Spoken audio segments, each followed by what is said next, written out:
Good afternoon, and well, good afternoon from James and I here in Chicago. I guess good morning or late morning to those of you in California.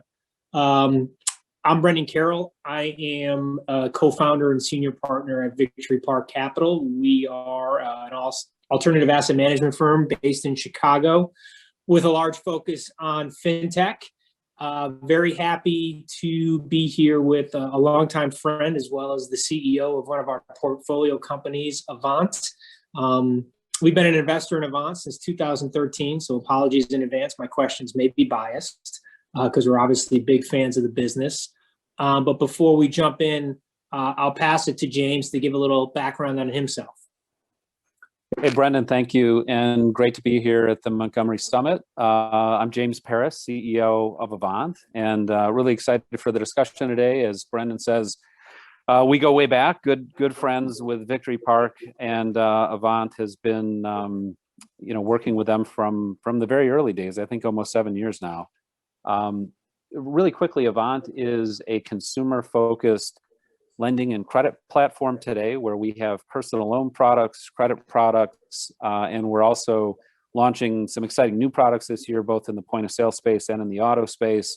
So we're focused on, as I said, the consumer market, specifically your everyday middle class, near prime consumers, which a lot of people orient around FICO is sort of in the mid 500s to the upper 600s of FICO. So it's that classic middle class, segment of the consumer economy that has not been well served historically from traditional players. Great. James, why don't we start? Why don't you talk a little bit about where the company is today from a product and focus standpoint versus maybe where it was when we first invested back in 2013? Yeah, sure.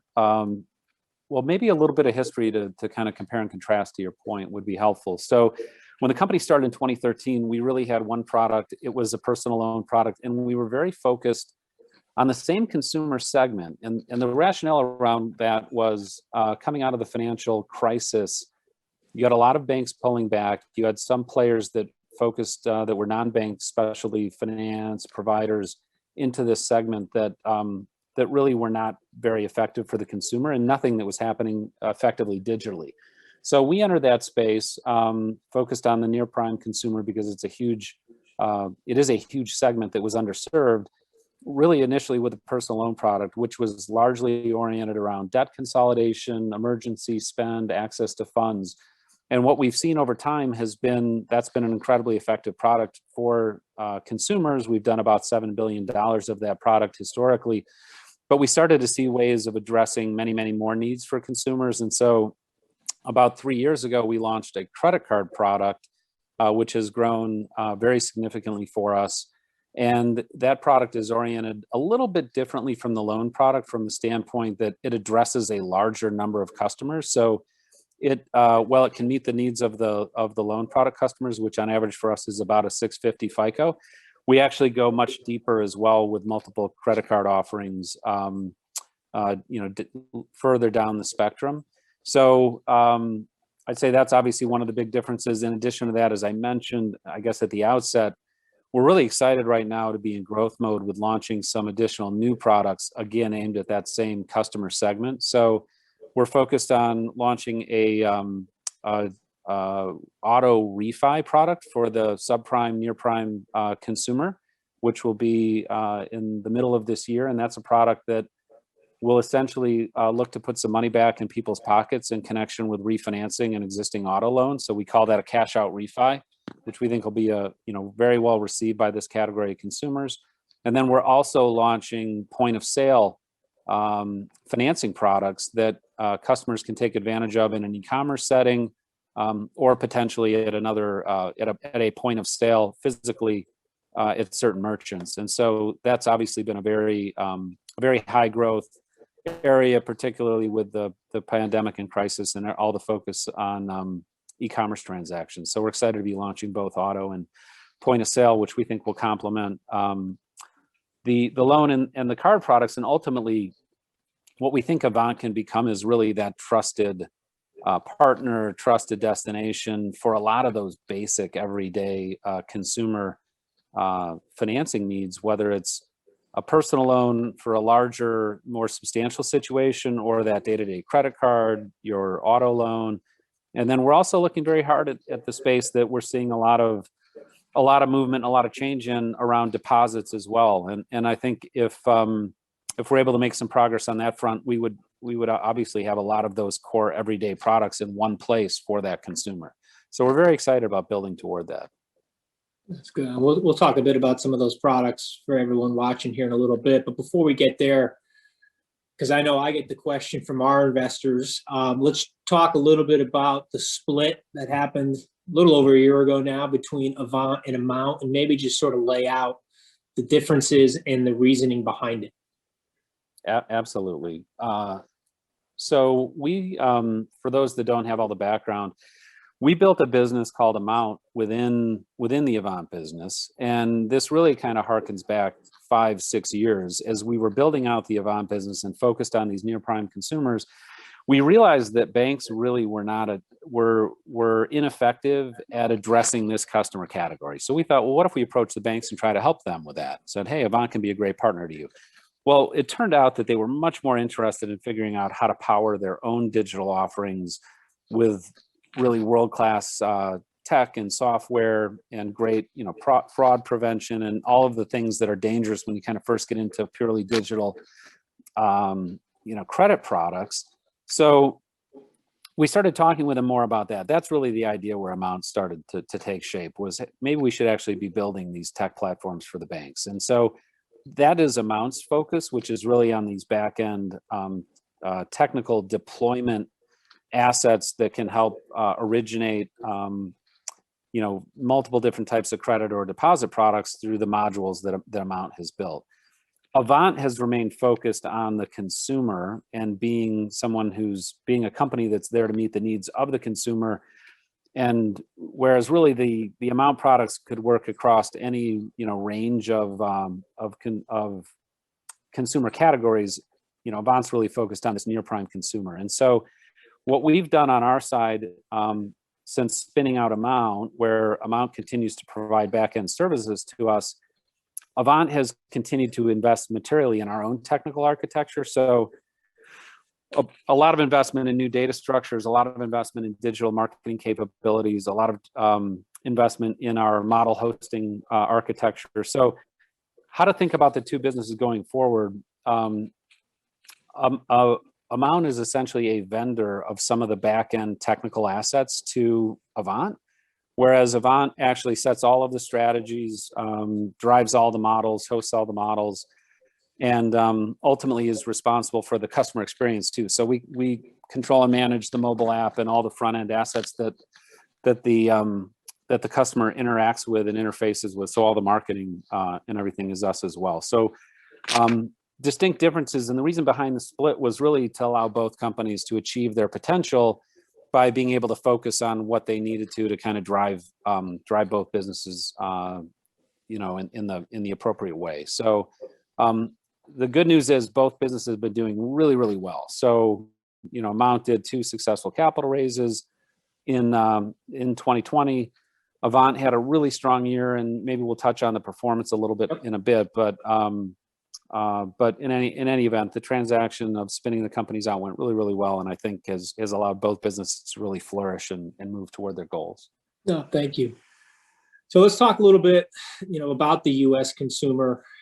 I know in our seat at Victory Park, we're very bullish on the consumer and have been, if it's in the right structure, really for the past decade.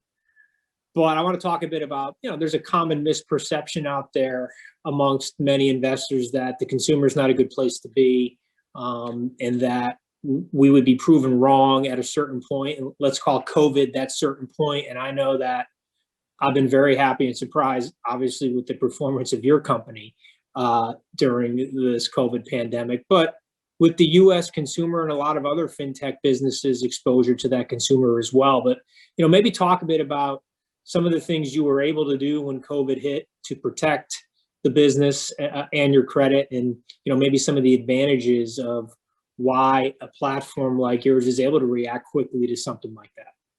Yeah, sure. 2020 was obviously an incredibly unusual year, impossible to predict sort of how that played out. So I think it was really it was really exciting for us to see the kind of the whole team within the company responding really effectively, and then actually being able to execute against that. So a number of things that we did, I guess, out of the gates really focused on the customer and on how do we ensure that we have seamless customer service, and as kind of the very first principle. So we were really effective with moving everything into a remote environment. Didn't really have any hiccups from that standpoint. And then we were able to get into much more of the substantive kind of really important things in terms of we were able to use our system, which is very flexible, to essentially identify, first on our side, we did some segmentation around the borrowers, both on the loan and the credit card side, to think about,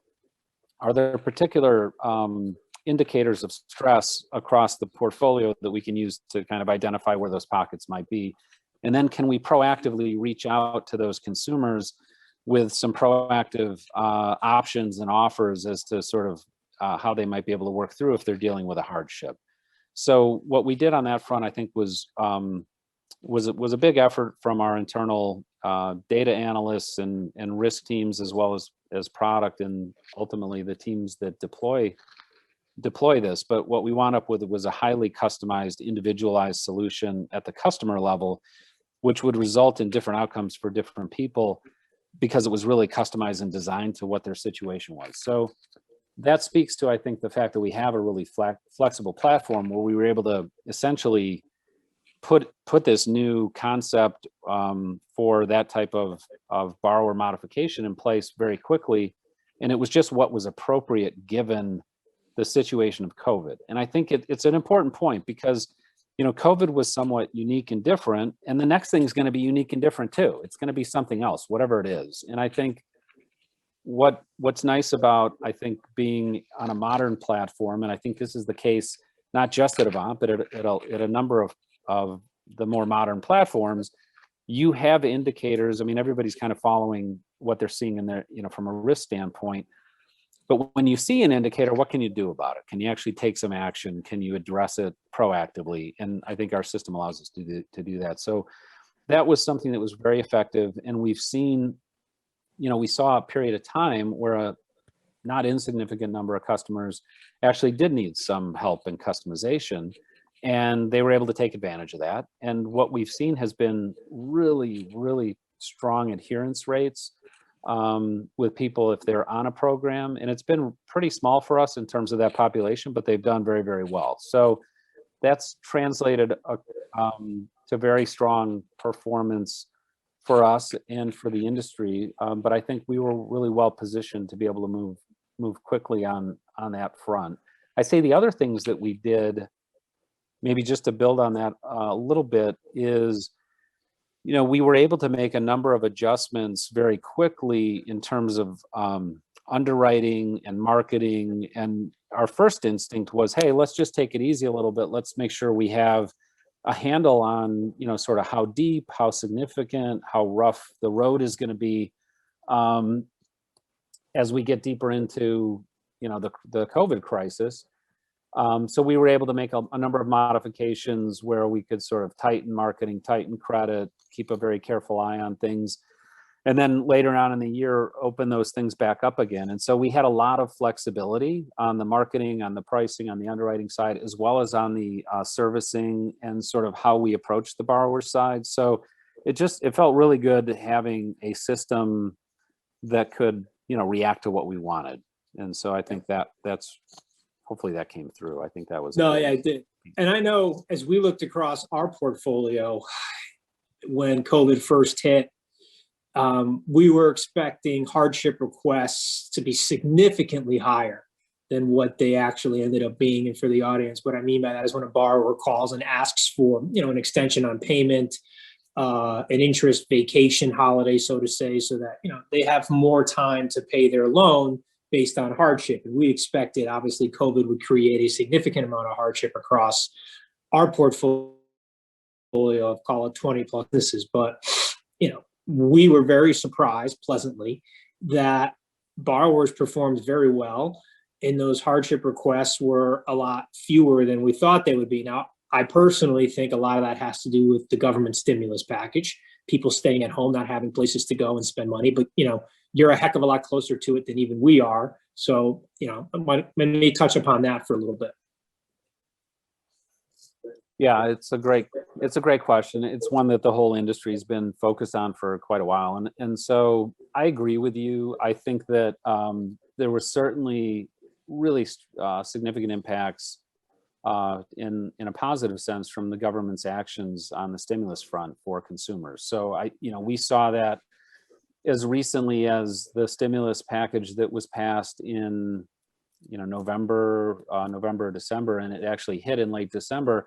And we would see, following the timeline of those sort of checks making it out to the population, a bit of a dip in demand in the ensuing weeks, particularly for the loan products. So you could actually see those funds, kind of helping consumers. So I do think stimulus had a big factor in that. But I also think that just really fundamental underwriting practices that the industry uses, that we use, that are really rooted in very sound, proven financial techniques in terms of underwriting loans and credit cards, where you're looking at the cash flow at the individual borrower level, and you're looking at other debt obligations, cash flow obligations, rent, mortgage expense, those kinds of things, and you're underwriting to that, and obviously you're factoring in economic sensitivities and things. But it's the same techniques that have been used for decades, essentially, at large banks, with the exception or the difference being that there's just a lot more data that's become available in the last even 2 years, 5 years. It kind of keeps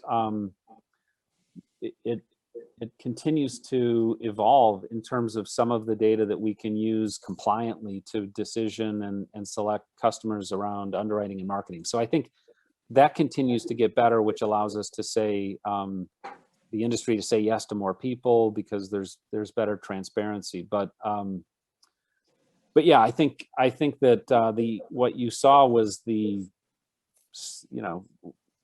well-based underwriting and risk mitigation policies and techniques actually working in a time with a lot of stress. And so we did have something like 10% of the roughly of the loan customers, for example, who said they were dealing with some form of hardship, and it took many different forms depending on who it is that you're talking to. And not to interrupt you, but just to give some comparison on that for the audience, like if you look during a natural disaster, a hurricane, a flood, etc., and we have data that goes back, a decade plus on things like this, we saw hardship requests up to 25, 30% in zip codes directly affected by a natural disaster. So when COVID hit, you didn't really, like James mentioned, you didn't have anything to compare it to, right? So we were trying to figure out, how do we even model or make an estimate of what a hardship request would look like given this new world. And again, we looked at natural disaster type scenarios, and across our portfolio, it averaged around 12%, and James was 10. So it was significantly lower than, kind of our fears of what it would be, which was obviously a very, very nice surprise. Since we're talking about COVID a bit, James, I know in our business, we had to obviously react very quickly like you did in our day-to-day operations, but I think personally, there were some positives that we learned in terms of how to manage our business day-to-day that have come out of this. And as we now hopefully get closer and closer to returning to the office, there's going to be some permanent changes, I think, in how we operate our business for the better. You're a CEO of a large business. What about you guys? Yeah, great question. I think so as well. Look, I think we're having a successful conference right now, and nobody's in the same room together. So everybody's kind of adapted in a lot of different ways to figure out how to do business effectively. So I think we'll be the same. I mean, I think we'll probably be more flexible around, being in the office, not being in the office, things like that. We haven't made any, definitive sort of pronouncements around anything like that. And I don't expect that we will anytime soon. So I think we'll be more flexible around those things. But I think we also have a really strong appreciation, back on kind of the last topic that we were making, for the importance of being able to pivot and make modifications to the systems, to the business, when, you know, when something warrants that. And I think this was an incredibly good experience to kind of go through, to understand where some of those, you know, some of those pain points under pressure might be as a business, to be able to kind of work through, put better processes, you know, have the right level of focus on those areas. So certainly being, you know, kind of being tested through something that's this significant, I think will make any business stronger. But, you know, clearly there's going to be modifications to how we do things going forward. But I mean, you know, throwing it back at you, I mean, what are you seeing across the industry or your own business that you think is? Yeah, I mean, we've closed on 6 transactions since March 12th, and that for us was the beginning of working remotely. And I think I would tell you, if you asked me on March 12th, do I think we would have closed 6 deals within a year? I would have said no way. And, you know, we went from playing defense for the first 60 to 90 days, making sure you guys and everybody else were reacting, you know, very quickly and accordingly. And again, we were very pleasantly surprised on how that went. And then we looked to play offense because, you know, as you just talked about with your new products, you know, you and I have been bullish on fintech, you know, for a decade plus. So we're a bit biased, but there are certain segments, you mentioned point of sale, buy now, pay later, that have really been exacerbated as a result of the way people are now living their lives because of COVID, right? Shopping more online, doing more things digitally than before. So that's translated into executing on transactions as well. And we've done now 4 of those 6 deals have been with management teams that we hadn't met in person, you know, prior to getting in front of them. So yeah, the only way I've met them is, you know, on a screen, and same way with doing diligence. And it was just new and different, but we've found it's very efficient. You can do a Zoom in the morning with someone in Europe or the Middle East or Asia, and then in the afternoon with the US, California, et cetera. So from just getting in touch with our investors, talking to our portfolio companies, it's been a lot more efficient. Now, I definitely think it takes a hit, or there's a worry about culture, right? You're not in the office every day. You're not seeing people. We've brought on new hires, as I'm sure you have since COVID began. You just worry about getting those people ingrained and just having the ability to pop up and ask a question of someone that's around them, that's been there longer. So, you know, I do worry about that quite a bit. But from a, you know, work-life balance standpoint of our workforce, I think it's better. You know, the weekday kind of blurs into the weekend at this point, and you don't really know the difference sometimes. But I think there's been efficiencies and things we've learned we can do on a Zoom or on a call that you don't have to necessarily do in person. So that's been the biggest change for us. Back to the point on, like, you and I love fintech.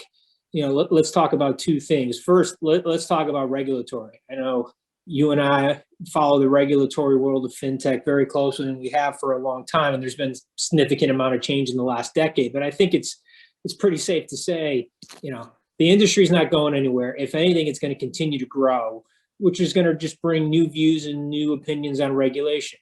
We got a new administration. I think either today or tomorrow, we're going to get a new CFPB director confirmed by the Senate. You know, what are you seeing or thinking about from a regulatory standpoint with, you know, a change in administration? Yeah, it's a great question. I mean, I think we're very interested to see the pace of innovation within the regulatory environment. You know, if that continues to be embraced, I think that it feels like it will be, and it should be. We've seen obviously a number of new bank charters, for example, getting issued, or applications being taken in, and so I think that is certainly a positive development in general. I think we would anticipate clearly enhanced regulation, and certainly even greater focus on customer rights, on fair lending, on any kind of discriminatory or predatory practices. I think you will see, you know, clearly a lot of focus on all of those kinds of things from regulators like the CFPB. And so I think it'll be very interesting to see how that plays out. For all of us in the space, obviously regulatory matters and compliance is taken incredibly seriously, and is something that you have to be really good at to be a successful company and to serve the customers well. So we'll continue to be focused on that, and we've got a great team that continues to monitor as things evolve. But I think that's what we would anticipate is more focus from regulators, and probably in particular on some of those areas that I mentioned. Yeah, we got a couple minutes left, so want to talk a bit about, you guys are an anomaly in that you're still a very high growth business, and I think viewed as such, but you're also a very profitable business, which selfishly I think is tremendous as an investor in your business. Let's talk about that, but then combine it with, there's been a lot more attention, at least in my opinion, on fintech from, the investor world, both public and private. Selfishly, we have a fintech SPAC that's announced a transaction. We have 2 more on file, and we've seen, some of your peers go public. Just curious, with, increased demand for access to companies like yours within the industry, what other avenues of, next stages of Avant's life are you thinking about or seeing today as options that maybe weren't there a while ago? But touch on obviously the profitability and growth first. Yeah, sure. No, thank you. Kind of a handful of things in there. I think the growth opportunity is really, really significant for Avant right now. The credit card business, even in 2020 during the pandemic, was, we grew volume about 80%. I think we anticipate we're going to double it this year. It should grow another 100% this year. So we actually think the loan business is going to absolutely skyrocket once sort of we get a little bit back to full normalcy, and you've got the consumers fully engaging, the economy fully open, stimulus checks in the rearview mirror. You're going to kind of see that demand come back. So, very excited about both of the demand and sort of the volume opportunity. Profitable, yes, we've been profitable for a couple of years. I think we've achieved sustainable profitability, and that's really exciting for us, that we're at a point now where we can really scale and leverage a lot of big fixed investment that we've made across our team, across marketing, data and analytics, all these things that we've built that we're going to finally be able to continue to leverage to really grow the additional the balance sheet and become more and more profitable. And I think talked about it earlier, but the POS launches, we're very excited about all this. I think to your point that you were also making, I think, we're seeing a much greater, sort of awareness, acceptance, of investors of what's happening in fintech, and a realization that this is here to stay. This is really monumental, transformative change that's happening in the industry, that's using a lot of technology, information, data to actually be able to provide better products to consumers in an easier, more seamless way. And that's just going to lead to winning. I think that, if you've got a better product, you can deliver more quickly, that meets the customer's needs, that's the one that they're going to go for. So that's really what this space has been focused on for a long time. And I think you're finally starting to see some of these strategies of some of the earlier companies, starting to, round into, like in our case, a multi-product strategy that meets a lot of customers' needs. Other people are pursuing different strategies. But I think what the realization is that there's a massive market opportunity that companies like ours are taking advantage of and moving into. And I think you're seeing investors recognizing that and rewarding that. You're seeing SPAC transactions, IPOs, and things like that across the space, which is really exciting. Right. I'm being told on the clock that we're out of time, so I'll thank everyone who's on here. Could very well just be me and you. That is possible, and the nice people helping run this conference. So thank you all. But with that, James, I'll give it to you to put any parting words in. Well, Brendan, thanks for hosting, and thanks to the Montgomery Summit for having us. It was a pleasure to be here, and wish everybody well. Enjoy the rest of your day, and thanks for having us. Thanks, everyone. Bye-bye.